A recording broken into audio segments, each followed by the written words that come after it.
안녕하십니까. 정치의 탄생의 함재봉입니다. 오늘부터는 몇 차례에 걸쳐서 미셸 푸코의 이론에 대해서, 미셸 푸코의 권력론에 대해서 얘기를 해보겠습니다. 사실 제가 제일 좋아하고 저의 좁은 소견으로 봤을 때는 가장 위대한 사회과학자가 바로 미셸 푸코입니다. 그 대신에 미셸 푸코가 정확히 무슨 얘기를 하고 어떤 주장을 했는지에 대해서는 제가 봤을 때는 엄청난 오해, 몰이해, 왜곡이 자행이 되고 있고, 그래서 제가 알고 있는 미셸 푸코의 이론, 특히 제가 탐구하고 있는 이 한국 사람의 정체성에 대해서, 근대 개인의 정체성에 대해서는 더 이상의 이론가가 없다고 생각을 해서 미셸 푸코를 본격적으로 다루기로 했습니다. 오늘이 그 첫 시간입니다. 정치의 탄생 이제 시작하겠습니다.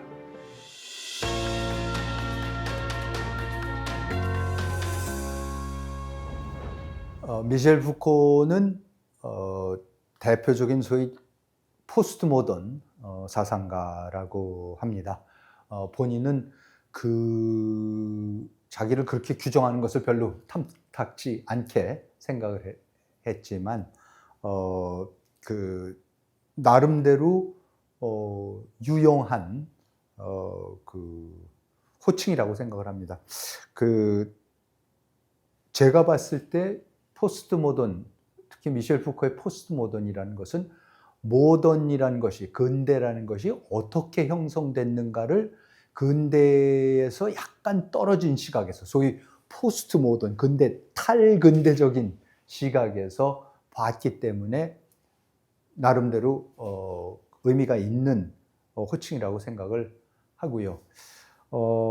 근데 아무튼 프랑스에서 60년대, 70년대에 주로 저작 활동을 했던 사상가고, 1926년생이고 1984년에 세상을 떠납니다.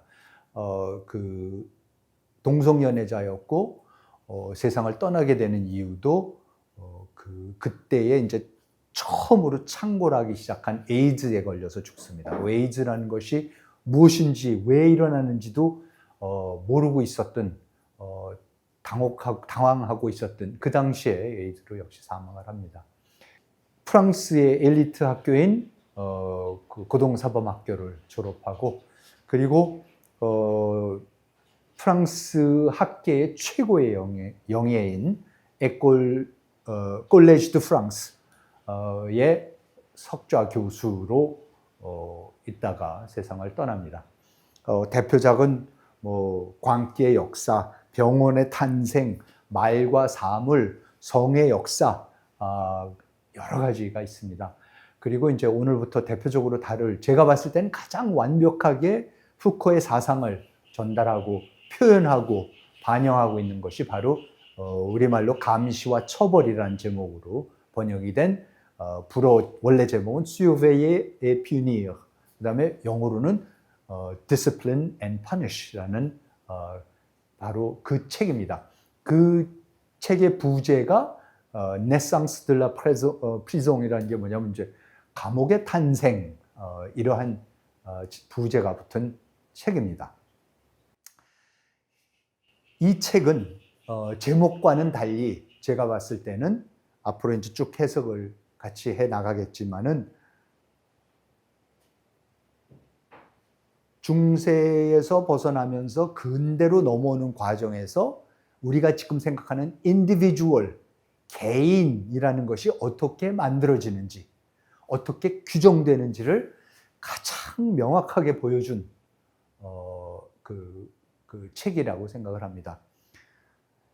푸코의 천재성이 드러나는 것은 뭐냐면, 이 자유를 만끽하는, 우리가 소위 근대 자유로운 개념, 온갖 권리, 그리고 온갖 종류의 자유를 다 누릴 수 있는 이 개인이 만들어지는 것은 근대 감옥이라는 것이 만들어지는 과정하고 똑같다라는 겁니다. 책은 아주 드라마틱하게 시작을 합니다. 이 책을 사서 다 읽지는 않으셨지만 첫 부분을 읽어보신 분들 참 많은 것 같습니다. 맨 앞부분은 참 충격적인 장면으로 시작을 합니다. 1757년 당시 프랑스의 국왕이었던 루이 15세, 그러니까 루이 16세, 나중에 프랑스 대혁명 때 처형당하는 루이 16세의 아버지죠. 루이 15세를 다미앙이라는 로베르 프랑스와 다미앙이라는 사람이 암살을 하려고 시도를 합니다. 그래서 궁전에서 나와서 마차에 오르려는 루이 15세를 다미앙이 이런 날카로운 펜을 들고서 달겨들어서 왕을 찌릅니다. 그래서 사실 왕이 굉장히 두꺼운 옷도 입고 있었고 살상무기도 아니었습니다. 그래서 깊이 들어가지도 않습니다. 그래서 한 1cm 정도만 침투해서 피부를 찔립니다. 자, 그렇지만 다미앙은 어떻게 됩니까? 국왕 암살 미수범으로 처형이 됩니다. 근데 그 처형을 당하는 과정이 여러 매체들을 통해서 당시에 많은 신문들, 많은 목격자들의 증언, 기록들을 통해서 우리가 아주 적나라하게 지금 알아볼 수가 있습니다. 그런데 미셸 푸코는 감시와 처벌이라는 책을 바로 그 처형 장면으로 시작을 합니다. 1757년 3월 2일 날 프랑스의 법원이 다미앙에 대해서 국왕 암살 미수범으로 유죄 판결을 내립니다. 그 판결문은 다음과 같습니다. 손에 2파운드 무게의 뜨거운 밀랍으로 만든 횃불을 들고 속옷 차림으로 파리의 노트르담 대성당의 정문 앞에 사형수 소송차로 실려와 공개적으로 사죄할 것. 다음으로 상기한 호송차로 그레브 광장에 옮겨간 다음 그곳에 설치될 처형대 위에서 가슴, 팔, 넓적다리, 장단지를 뜨겁게 달군 쇠 집게로 고문을 가하고 그 오른손은 국왕을 살해하려 했을 때의 단도를 잡게 한 채 유황불로 태워야 한다. 계속해서 쇠 집게로 지진 곳에 불로 녹인 납, 펄펄 끓는 기름, 지글지글 끓는 송진, 밀랍과 유황의 용해물을 붓고 몸은 4마리의 말이 잡아 끌고 사지를 절단하게 한 뒤 손발과 몸을 불태워 없애고 쟤는 바람에 날려버린다. 이것이 프랑스의 법정에서 공식적으로 내린 판결문입니다. 국왕 시해 미수범에게는 이러한 형벌을 내린다라고 법원이 심사숙고한 끝에 아주 자세하게 정확하게 어떻게 처벌을 할 건지를 나열을 한 것이 바로 이 공식적인 판결문입니다. 그 당시 나온 신문에 이런 판결문을 받고 처형을 시작한 다음에 실제 처형 장면에 대한 묘사가 기록되어 있습니다. 드디어 그는 4갈래로 찢겨졌다. 이 마지막 작업은 꽤 시간이 많이 걸렸다. 왜냐하면 동원된 말이 그러한 견인 작업에 익숙해 있지 못했기 때문이다. 그래서 4마리 대신에 6마리의 말을 동원하지 않으면 안 되었다. 그러나 그것도 불충분해서 죄수의 넓적다리를 잘라내기 위해 할 수 없이 근육을 자르고 관절을 여러 토막으로 절단해야 했다. 유황을 태웠으나 그 불길이 너무 작았기 때문에 죄수에게는 손등의 피부만 약간 상하게 했을 뿐이다. 그 다음에는 소매를 팔뚝 위까지 걷어올린 사형 집행인이 길이 45cm 정도의 불에 달군 특제 쇠집게를 집어들고 먼저 오른쪽 다리의 장단지를, 다음에는 넓적다리를, 오른팔의 근육 2군데를, 다음에는 가슴을 찢었다. 집행인이 아무리 체력이 강하고 억센 사람이라 하더라도 쇠집게로 찝고 있는 곳의 살을 같은 방향으로 2-3번 비틀어가면서 잘라내는데 무척 애를 먹었다. 그리고 잘라낸 부분에는 각각 6리브르 화폐 크기만한 흉측한 구멍이 드러났다. 근육을 도려내는 이러한 형벌이 끝나자 신을 모독하는 말도 아니면서 여러 번 큰 소리로 고함을 치던 다미앙은 머리를 들어 자기의 몸을 내려다보았다. 사형 집행이는 가마솥에서 쇠국자로 펄펄 끓는 걸쭉한 액체를 떠서 상처 부분에 가득 부었다. 그 다음에는 가는 밧줄로 말들의 마구를 매는 밧줄을 묶고 주 예수의 사지를 잡아당기도록 주 예수의 몸과 말의 수레를 묶어두었다. 여러분 어떠셨습니까? 더 많은 묘사 부분이 있고, 그리고 얼마나 고통스럽게 죽어갔다라는 거에 대한 묘사가 계속 있지만 우선 그 내용은 여기서 생략을 하겠습니다. 다만 제가 강조드리고 싶은 것은 이것은 막연하게 그냥 고문을 한 게 아니라 법정에서 정확하게 판결을 내려서 처벌 방향을 정확하게 규정을 했고 그 판시가 내린 그대로 집행을 하는 과정이었을 뿐입니다. 그렇지만 우리 근대인들의 시각에서 봤을 때는 끔찍하기 이를 데 없는 잔인하고 비인간적이기 이를 데 없는 그러한 형벌이었습니다. 다만 우리가 기억해야 될 것은 프랑스는 지금 18세기 얘기를 하고 있고 19세기에 들어서면은 19세기에 들어설 때까지도 프랑스고 영국이고 미국이고 독일이고 중국이고 조선이고 일본이고 다 형벌은 이렇게 했습니다. 즉 죄가 얼마나 크냐 적느냐에 따라서 고통을 얼마나 많이 주느냐 적게 주느냐만 차이가 있었던 거죠. 그러니까 진짜 나쁜 짓을 했으면 곤장 100대를 치는 거고 조금 덜 나쁜 걸 했으면 곤장 50대 또는 곤장 10대 이렇게도 줄일 수가 있는 거죠. 그렇지만 분명했던 사실은 뭐냐면은 전 근대 사회에서 근대 이전의 사회에서 처벌을 한다라는 것은 아무리 합법적으로 처벌을 하는 거라 하더라도 뭡니까? 죄인한테 고통을 주는 게 목적이었습니다. 그리고 그 고통을 줌으로써 뭐를 하는 겁니까? 사실은 복수를 하는 거죠. 그러니까 왕을 암살하려다 미수에 그친 사람은 왕을 암살을 하려고 했었기 때문에 왕이 복수를 하는 거가 되는 거죠. 사법제도를 통해서. 그렇죠? 그러니까 우리가 알고 있는 지금 제일 흔히 우리가 알고 있는 샤리아법, 이에는 이, 눈에는 눈 하는 식으로. 그렇죠? 그러니까 처벌하는 것은 항상 복수의 일환이었던 겁니다. 그런 의미에서 비록 잔인하고 그리고 특히 기록이 워낙 정확하게 자세하게 남겨져 있기 때문에 우리한테 전달이 돼서 그렇지 다미앙이 받은 처벌은 그 당시에 사법 정의가 그대로 실현된 그러한 경우였었습니다. 이렇게 감시와 처벌은 첫 장면은 다미앙의 처절한 고문에 대한 묘사로 한 2페이지가 넘어 계속됩니다.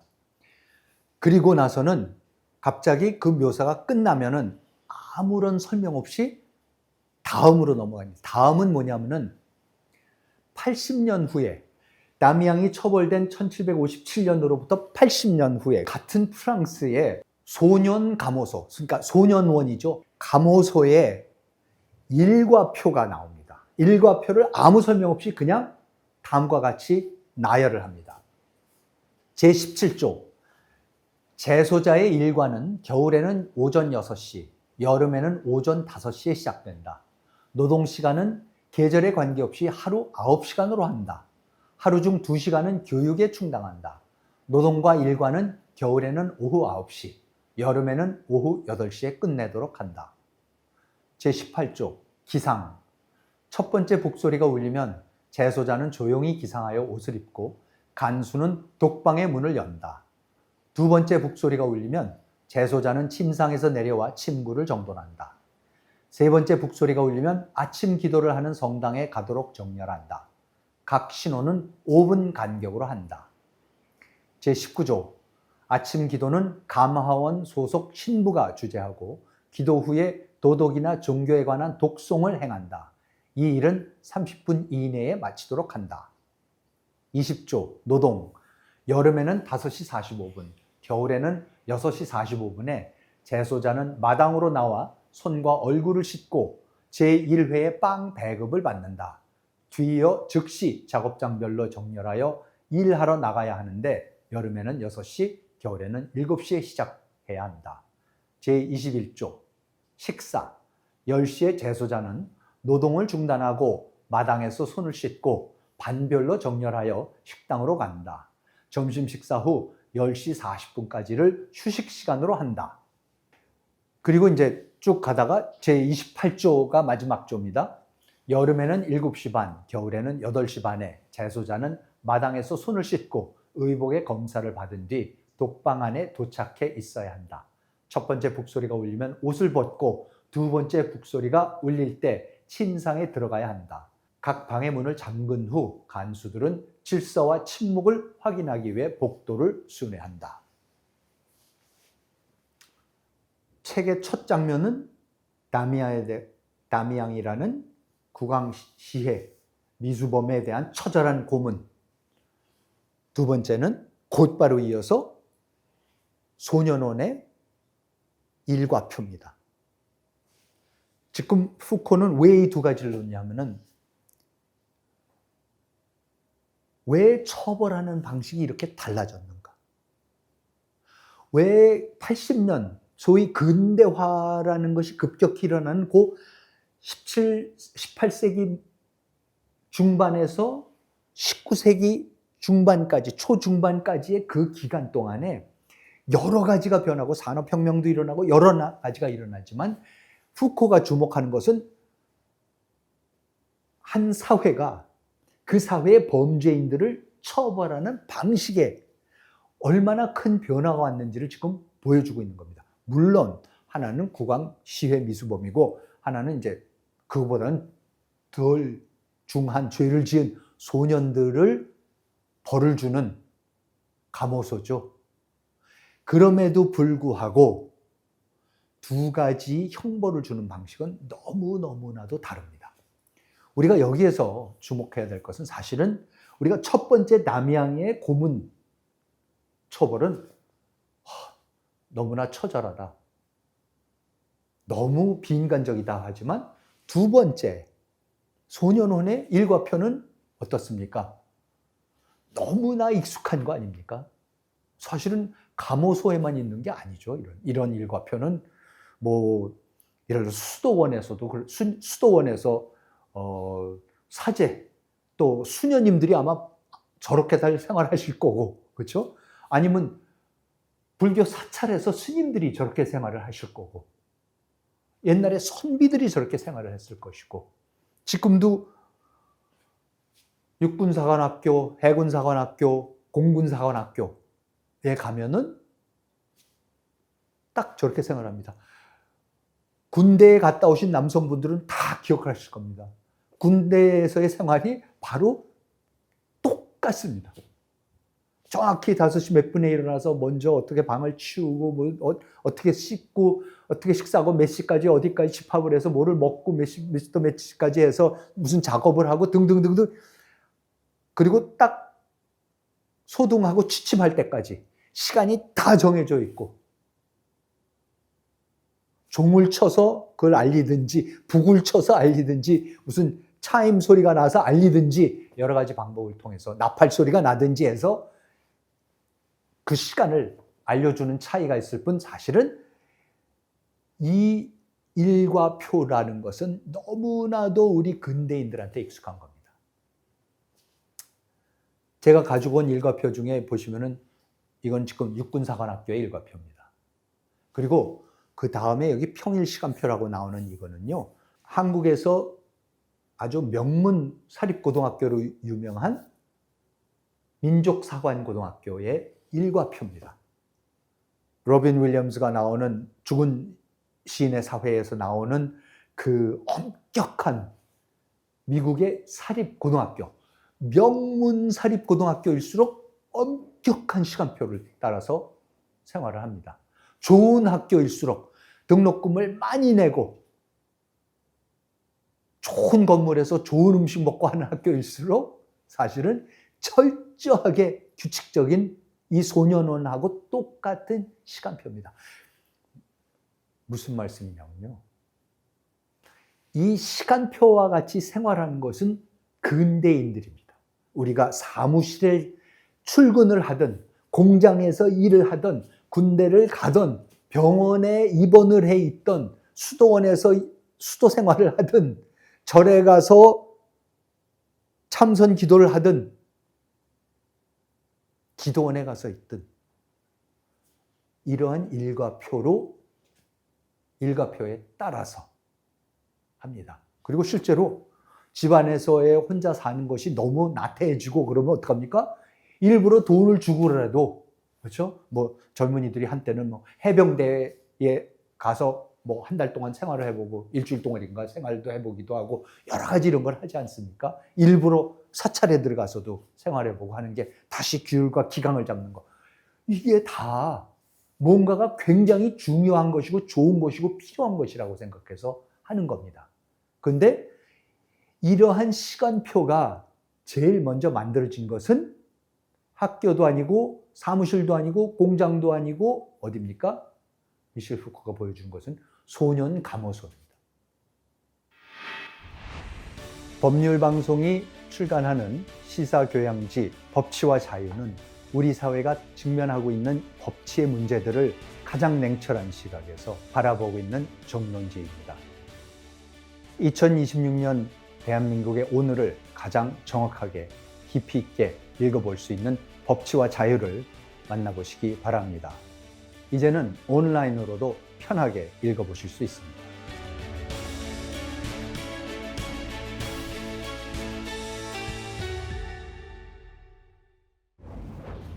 자, 그러면서 후코가 제기하는 질문이 이겁니다.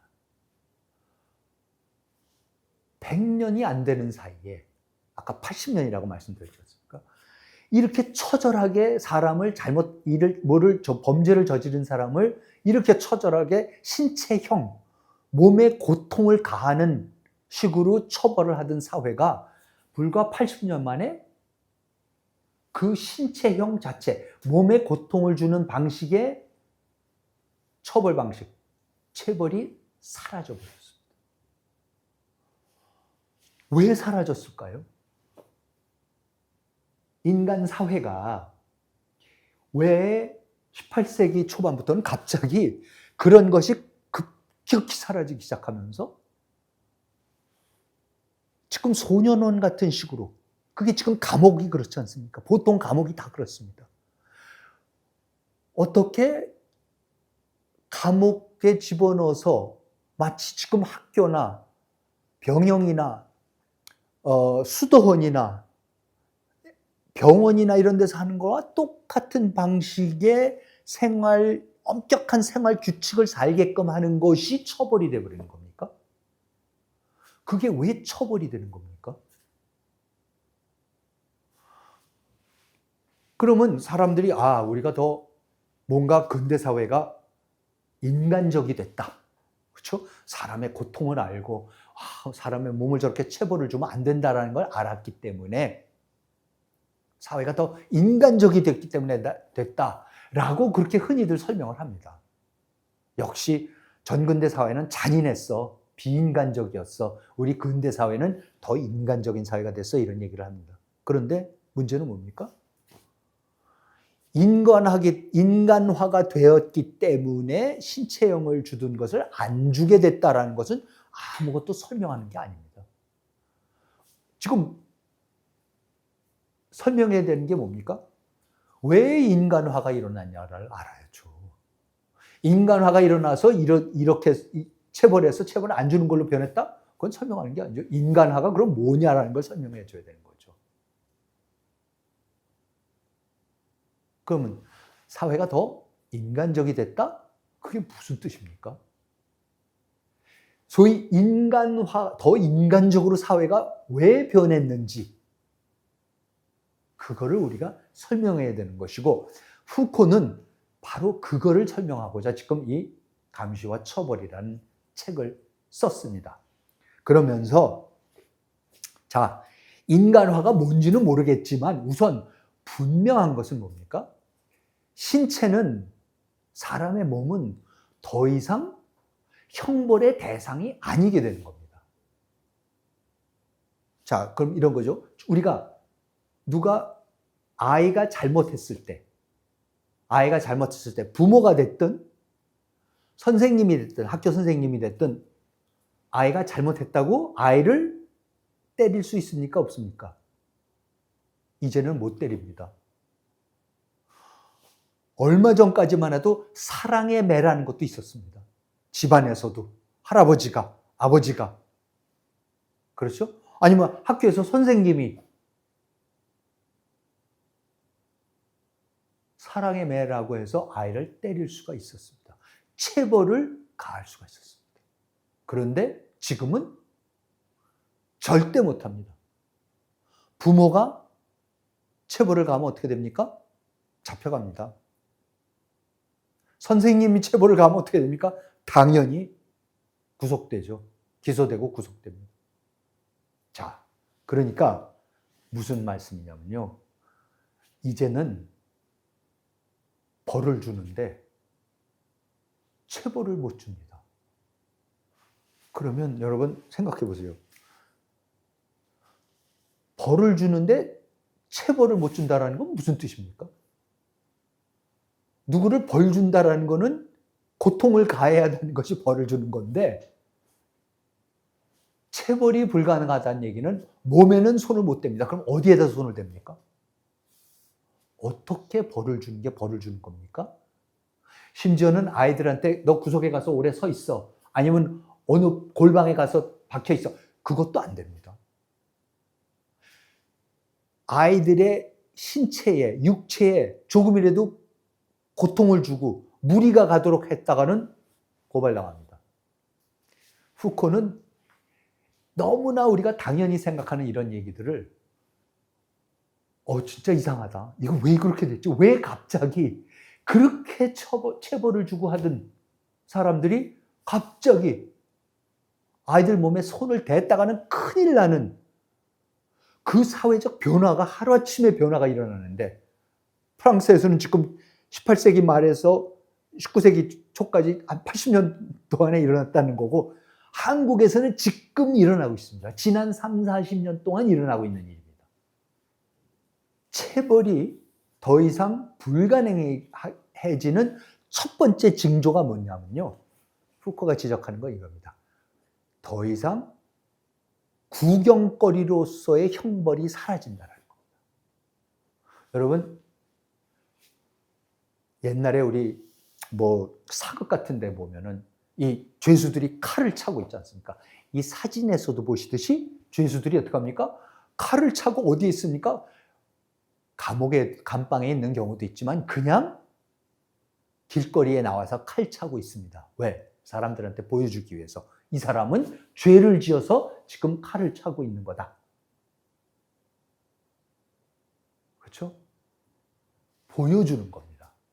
곤장을 어떻게 때립니까? 원님이 뜰에서 사람들이 다 보는 앞에서 곤장을 치고 매우 칩니다. 교수형이요? 교수형 어떻게 하는 겁니까? 우리 서부활극 영화 같은 데서도 맨 보는 게 뭡니까? 교수형은 다들 보는 앞에서 마을의 가장 중심 광장에다가 교수형을 집행할 큰 연단, 무대를 만들고 거기에서 모든 사람들이 보는 앞에서 목을 매답니다. 죄수들의 목을 매답니다. 영국, 유럽에는 필러리라는 게 있었죠. 우리 조선의 칼이랑 똑같습니다. 사람들이 제일 많이 지나다니는 거리 한복판에 사람이 목과 팔을 이 그림에서 보시듯이 꽉 집어넣고서는 꼼짝 못하게 서 있게. 그래서 사람들한테 구경을 시키는 거죠. 일벌백계를 하는 거죠. 벌을 왜 줍니까? 그 한 사람한테만 벌을 주는 게 아니라 이 벌을 줌으로써 다른 사람들이 겁을 먹고 나는 저런 죄를 짓지 말아야지. 홍보 효과가 있는 거죠. 과시 효과가 있는 거죠. 보여줘야지 되는 거죠. 몸에 고통을 가하고 그 고통을 가하는 것을 보여줘야 되는 거죠. 그러니까 다미앙의 처벌 장면, 이 처벌 장면을 보시면 어떻습니까? 수백 명, 수천 명의 군중이 모여 있습니다. 후코가 참 놀라운 전환이다, 변화다. 어떻게 설명해야 좋을지 모르는 급작스러운 변화다. 체벌을 주다가 절대 주면 안 되는 이 놀라운 변화. 그 변화를 우리나라도 지난 20년, 30년 동안 겪었습니다. 여러분, 미투 운동이라는 게 바로 그겁니다. 여자 몸에 손을 대면 안 되는 거. 아무리 귀엽다고 볼을 만져도 안 되는 거고 등을 토닥여도 안 되는 거고 허리 이런 데를 만졌다면 큰일 나는 거죠. 미투 운동이 벌어지면서 한국에서 그동안에 한국의 문학계, 문화예술계, 영화계, 별의별 데에 얼마나 여배우가 됐든지 여성 후배 작가들이 됐든 이 사람들의 몸에 남자 선배들이 더 높은 사람들이 손을 댈 수 있다라는 거, 건드릴 수 있다라는 것은 그냥 관행처럼 돼 있었죠. 그런데 어느 순간에 그게 절대로 안 된다 그래서 그 사람들이 전부 다 처벌을 받았습니다. 왜 갑자기 그런 게 생긴다는 거죠. 사람의 몸은 어린아이고 여자고 남자고 노인이고 어린이고 서로 손을 대면 안 되는 겁니다. 한국에서는 이제 사형 폐지론도 나옵니다. 그렇죠? 전 세계적으로 이미 보편화가 돼 있는 거고, 사형은 가급적이면 하지 말자. 아무리 나쁜 짓을 했더라도 목숨을 빼앗는 것까지는 하자. 즉, 사람의 몸에 손을 안 댑니다. 그리고 아무리 나쁜 짓을 한 범죄자라도 감옥에 데리고 가서 아니면 수사 과정에서 조금이라도 구타가 일어난다라든가 신체 접촉이 있었으면 어떻게 됩니까? 다 풀려납니다. 큰일 납니다. 그러면 사람 몸에 손을 안 대는 게 무슨 처벌이야? 어떻게 몸에 고통을 안 주는 게 처벌이 될 수가 있어? 벌을 준다는 게 어떻게 사람 몸에 손을 안 대고 벌을 줄 수가 있느냐? 분명한 것은 그렇게 됐습니다. 그러면 이제 몸이 아니면 무엇을 처벌하느냐의 문제가 생깁니다. 실제로 지금 현 우리 사법체계, 한국의 사법체계도 이미 그렇게 돼버렸습니다. 처벌은요, 사법 절차, 그러니까 누가 범죄를 저질러서 그 사람을 구속을 해서 기소를 해서 재판을 해서 처벌을 하는 그 전 사법 과정에서 구속돼서 기소돼서 재판하는 과정까지 다 볼 수 있습니다. 가서 재판 과정 같은 거 다 관람까지 할 수 있습니다. 기자들이 모든 장면에 다 있습니다. 그런데 우리가 더 이상 볼 수 없는 게 뭔지 아세요? 막상 처벌하는 장면입니다. 처벌은요, 담양에서부터 교수형, 곤장, 필러리 이 모든 과정은 사법 과정에서 다른 거는 하나도 모르겠지만 안 보여주지만 처벌하는 과정만큼은 모든 사람들 앞에서 일벌백계 형식으로 다 보여주게끔 돼 있었습니다. 그런데 지금 우리 근대 사법제도는 뭡니까? 인간화된 사법제도는 거꾸로 그 전 단계까지는 모든 것을 다 취재를 할 수가 있고 방청을 할 수가 있고 그러면서 다 보여주지만 막상 그게 사형 장면이 됐든, 그렇죠? 아니면 감옥에 갇혀 있는 장면이 됐든 이런 것은 절대로 보여주지 못합니다. 볼 수가 없습니다. 처벌은, 사람의 몸에 대한 처벌은 사법 과정에서 가장 안 보이는, 잘 숨겨진 단계로 되어버립니다. 그러면서 처벌이라는 것은 사실 일상적인 가시적인 의식적인 차원에서가 아니라 굉장히 추상적인 차원에서 처벌이 가서 10년형을 산다, 20년형을 산다, 30년형을 산다 그러면 구체적으로 그게 뭔지 어떻게 일상이 돌아가는지 잘 모르겠지만 그냥 그랬다. 아니면 누가 처형이 됐다. 굉장히 추상적입니다. 실질적으로 볼 수도 없고. 따라서 그러면 처벌이 왜 유효하냐? 옛날에는 보여줌으로써 공포심을 자아내는 거였죠. 너도 잘못하면 이렇게 된다 라는 공포심을 자아내게 했지만 요즘의 처벌은 그런 게 전혀 없어졌습니다. 그럼 처벌이 왜 유효하냐? 사실 처벌이 유효한 것은 잘못을 저지르면 꼭 잡힌다라는 그 확신 때문에 그렇습니다. 잘못하면은 잡힙니다. 옛날에는 감시 카메라 이렇게 많지 않고 이렇게 사회가 촘촘하게 엮어져 있었지 않았던 전근대 사회, 봉건 사회에서는 잘못하고도 얼마든지 넘어갈 수가 있습니다. 그렇지만 요즘 사회에서는요, 운전 위반을 하더라도 세금을 조금만 안 내더라도 벌금을 조금만 늦게 내더라도 모든 것이 전부 다 잡힙니다. 그러니까 사실은 우리가 왜 자동적으로 다 냅니까? 벌금 같은 거? 안 내면은 과징금 붙으니까. 확실하게. 죄를 저질러서 받게 되는 처벌의 고통이 무서워서가 아니라 이제는 잘못하면 확실히 잡힌다라는 것이기 때문에 그냥 내버리고 마는 겁니다. 그리고 실제로 사법제도는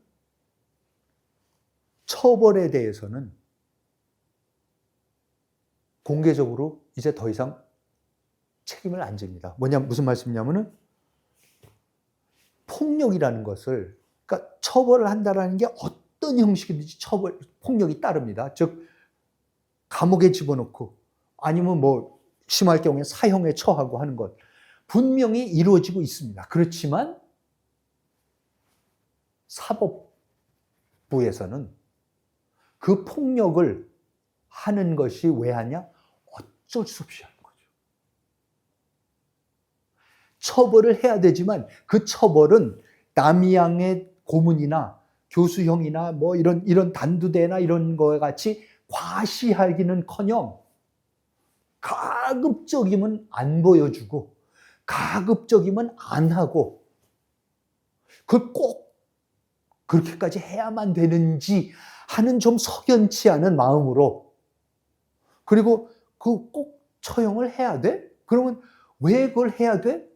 라는 거에 대한 온갖 논란이 금방 일어나서 굉장히 정당화하기 힘든 논리가 돼버리듯이 사실은 폭력에 대해서는 사법부가 어쩔 수 없이 하긴 해야 되는 거지만 우리가 하는 것은 사실 그 폭력을 행사하려고 하는 게 아니다라고 합니다. 그렇죠? 사법 정의는 뭡니까? 우리의 현대의 사법 정의는 범죄자한테 폭력을 가하려고 하는 게 아니죠. 폭력 안 가합니다. 폭력이 배제된 사법 정의가 대두되면서 하나 재미있는 현상은 이제 사법 절차에 있어서 가장 주목을 받고 가장 과시되고 많은 사람들한테 구경시키는 게 뭡니까? 재판 과정입니다. 다미양은 분명히 재판을 받았습니다. 그리고 재판을 받는 장면 그림도 있습니다. 그렇지만 그거는 안 보여주는 거였고 보여주는 것은 처벌받는, 처형 당하는 장면만 보여주는 거죠. 그런데 현대사회는 재판하는 과정만 보여줍니다.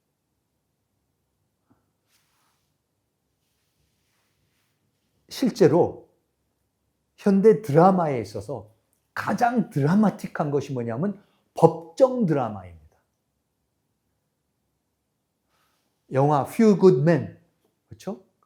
톰 크루즈하고 잭 니콜슨, 데미 무어 나왔던 그 Few Good Men 같은 그러한 그 긴박한 스릴 넘치는 반전에 반전을 거듭하는 그 법정 드라마. 그 다음에 우리나라에서 얼마 전에 공전에 대히트를 쳤던 이상한 변호사 우영우 같은, 그렇죠? 이 변호사의 재판하는 과정, 이런 것이 초미의 관심사입니다. 그것이 가장 드라마틱한 부분이 됐습니다. 근데 Few Good Men에서도 그래서 잭 니클슨이 유죄 판결을 받고 나서 어떻게 됐느냐? 영화가 보여줍니까? 안 보여줍니다. 사실 아무 관심도 없고 영화의 구성에 있어서 아무런 문제가 되지 않습니다. 그 부분을 싹 빼는, 오히려 딱 클라이맥스가 어딥니까? 유죄 판결을 딱 받는 순간이 그게 클라이맥스죠. 처벌하면은 아예 잭 니클슨이 그 다음에 몇 년형을 어딜 가서 무슨 처벌을 받았는지 아예 언급조차 되지를 않습니다. 근데 충분한 드라마가 됩니다. 그만큼 사법제도를 보는, 이해하는, 느끼는 방식 자체가 전근대인과 근대인이 완전히 달라졌습니다. 형량이 뭔지, 그리고 그 형을 도대체 어떤 형을 어떤 방식으로 그 범죄자가 받는지는 전혀 모릅니다. 그런데 사법부의 목적은 신체형을 어차피 가는 게 아닙니다. 그러면 사법부의 목적이 뭡니까? 근대 사법부의 목적은 처벌이 아니라 뭐죠? 교정입니다. 교정. 정형입니다. 정형. 정형외과 할 때 그 정형이요. 부서진 것을 다시 만드는 거. 다스릴 정, 모양경, 정형. 아니면 치유하는 거죠. 뭔가 잘못된 것을 치유해 주는 게, 사법부가 처벌하는 목적이 교정, 정형, 치유가 되는 거죠. 고통을 주려는 게 아니라, 복수를 하려는 게 아니라. 그러면 도대체 뭐를 교정을 하는 겁니까? 정형이라는 것은 그럼 뭐를 하는 거죠? 치유? 뭐가 정상이었기에 그러면 치유를 한다라는 겁니까? 뭐가 원래의 모습이었길래 그 모습으로 돌려놓는다라는 겁니까? 원래 제대로 된 게 어떤 건데 뭐가 잘못됐기 때문에 그걸 교정을 해야 된다는 거죠. 그럼 교정이 돼서 정상이 됐을 상태, 부서진 거를 다시 고쳐냈을 때 그 상태가 그게 뭡니까? 그게 정상적인 상태죠. 근데 문제는 뭐냐면 그럼 정상이 뭐냐라는 얘기가 나와야 되지 않습니까? 그 정상적인 인간이 뭔지를 먼저 설정을 해야지 교정하고 정형하고 치유한다라는 것이 가능해지는데, 그 설정이 실제로 일어나는 겁니다. 그리고 그 설정이 되면서 정상적인 인간이라는 것을 설정해 나가는 과정이 그게 뭐냐면 그게 근대 개인이 만들어지는 과정입니다. 사법체계가 교정, 정형, 치유를 통해서 회복시키거나 고쳐내거나 되돌리거나 아니면 없었던 걸 새로 만들어내거나 하는 그 정상적인 인간의 기준, 그게 우리가 말하는 개인이 되는 겁니다. 그래서 사법부는 처벌을 하는 사람이 아니라 미셸 푸콘이 아예 이렇게 얘기를 합니다.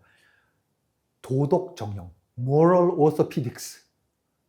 뭔가 잘못된 거를 정형, 외과, 수술을 해서 뭔가 정상적으로 돌리는 거. 부서진 거를 정상적으로, 뼈가 부러진 거를 다시 맞춰놓는 거.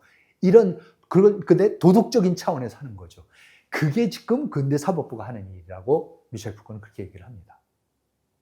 자, 그렇다면은 사람의 몸은 더 이상 형벌의 직접적인 대상이 아니죠. 그러면서 매개에 불과합니다. 도구에 불과합니다. 사람의 신체에 고통을 가하려는 것이 아니라 우리가 그 사람을 소년원이나 감호소나 감옥 같은 데에 가둬놓고 이러한 규칙적인 삶을 살게 하고 하는 것은 그 과정에서 일어나는 몸에 대한 억압, 몸에 대한 고통을 주는 것이 목적이 아니죠. 뭡니까?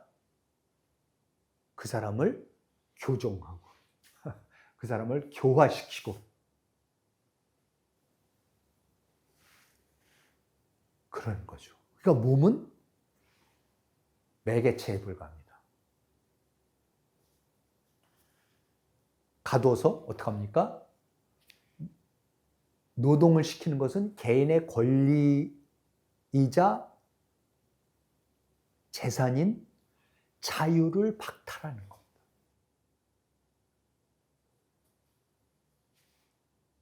강제 노동을 시키는 거 자유를 박탈합니다. 그 노동이 과해서 막 힘이 들어서 병이 나거나 쓰러지고 그래도 큰일 나죠. 그렇죠? 노동을 하라고 그래서 감옥에 가면은 뭐 주방에 가서도 일을 해야 되고 빨래도 해야 되고 여러 가지 일을 바깥에 나가서 작업을 할 수도 있는 거고, 그런데 그 과정 그것이 과해서 쓰러지거나 그러면 큰일 납니다. 군대에 가서 당연히 훈련을 받고 당연히 여러 가지 작업을 해야 되지만 그거를 하는 과정에서 과해서 사병이 쓰러지거나 하면 어떻게 됩니까? 그럼 난리가 나는 거죠. 지금 감호소에 보내서 강제노동을 시키는 것은 자유를 박탈하는 겁니다. 근데 자유라는 게 얼마나 추상적인 겁니까, 여기서 사실은? 그 다음에 우리가 벌금을 무는 거, 처벌이 벌금이다. 그럼 벌금은 뭡니까? 개인의 재산권을 뺏어가는 거죠. 몸에는 손을 대지 않지만 재산권을 뺏기는 거죠. 그래서 몸은 제어당하고 빼앗기고 결핍되고 금지당하고 의무를 부과하고 벌금 같은 거죠. 그러니까 권리를 유예하는 겁니다. 내가 당연히 누려야 되는 권리를 유예하는 것이 그게 처벌이지 막 고통을 주는 것이 처벌이 아닙니다. 자, 그래서 후코가 이렇게 합니다. 바로 이러한 여러 가지 제약 조건이 생겨나면서 이렇게 합니다. 이제 형 집행자가 중요해지는 것이 아니라 형 집행자 대신에 의사, 심리학자, 정신분석학자, 교육학자 이런 사람들이 재판 과정에 개입이 되기 시작합니다. 그러면서 이 사람이 왜 이런 범죄를 저질렀을까? 무슨 이유 때문에 이랬을까? 무슨 자라온 환경이 어땠었고, 부모로부터 어떤 교육을 받았었고, 성격이 어땠고, 이런 것들을 분석해주고 함으로써, 그래서 결국은 어떻게 됩니까?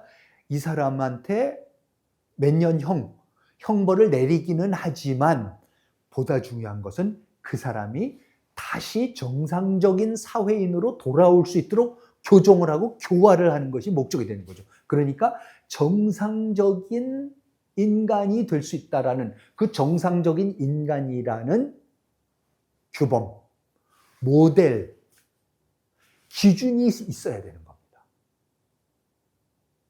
그리고 그 기준에 이 사람이 맞는지 안 맞는지를 끊임없이 재판 과정에서 분석해주고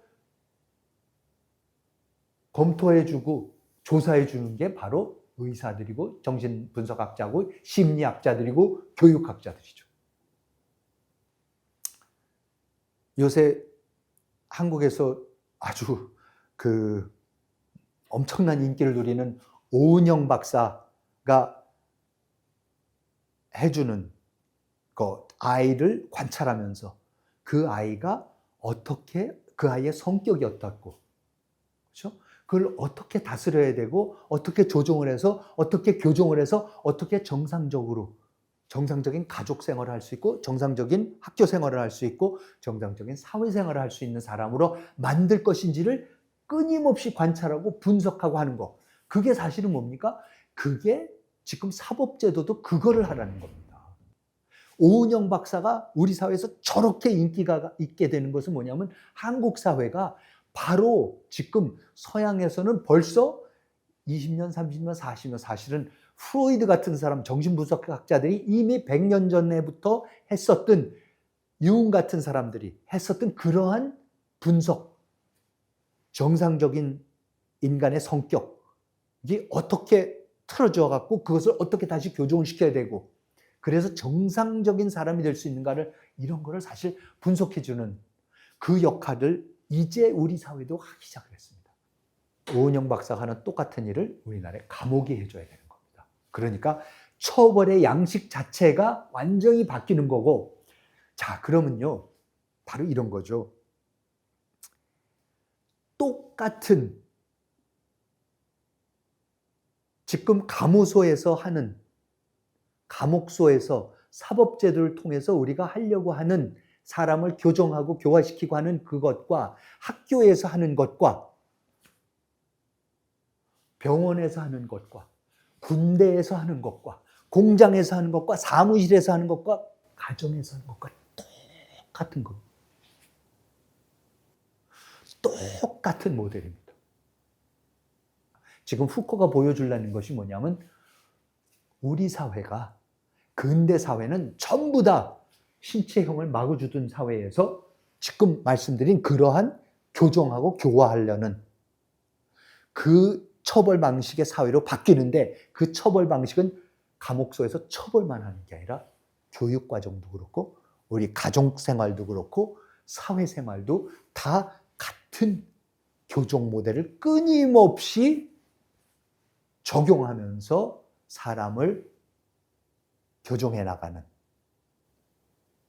그것이 바로 근대 사회이고, 그 교정을 해 나가면서 나오는 그 개인이, 그게 근대 개인이라는 얘기입니다. 네, 오늘은 미셸 푸코의 감시와 처벌의 맨 앞부분, 한 네 페이지도 못 나갔습니다만, 사람의 신체에 극심한 고통을 주는 그 처벌 방식에서 감호소에 가둬놓고서 규칙적인 삶을 부과하는 그러한 식으로 처벌 형식이 18세기 말 19세기 초에 넘어가기 시작합니다. 그게 이름하여 근대화 과정입니다. 그게 산업화 과정입니다. 근데 그 과정에서 푸코가 주장하려고 하는 것은, 그런 과정을 통해서 사람의 신체의 고통을 강하지 않고 사람을 교정하려고 하는, 너무나도 이상한 방식으로 처벌 방식이 바뀌면서 그 교정을 하는 과정에서 어떤 정상으로 돌리려고 하느냐 하는 그 정상의 기준이 우리가 알고 있는 근대 개인, 정상적인 인간, 정상적인 개인, 사회생활, 가족생활, 회사생활, 군대생활, 모든 것을 정상적으로 무리 없게 잘 해낼 수 있는, 생산적으로 무리 없이 잘 해낼 수 있는 그러한 인간의 기준이 되는 것이고, 그것이 근대 개인이라는 것입니다. 다음 시간엔 이어서 사람의 몸에 형벌을 가하는 게 아니면, 고통을 가하는 게 아니라면 도대체 무엇을 교정을, 어떻게 교정을 하겠다는 얘기인지, 그 부분에 대해서 자세히 말씀을 드려보도록 하겠습니다. 정치의 탄생, 오늘 이만 마치도록 하겠습니다. 다음 시간에 다시 찾아뵙겠습니다. 함께 해주셔서 감사합니다.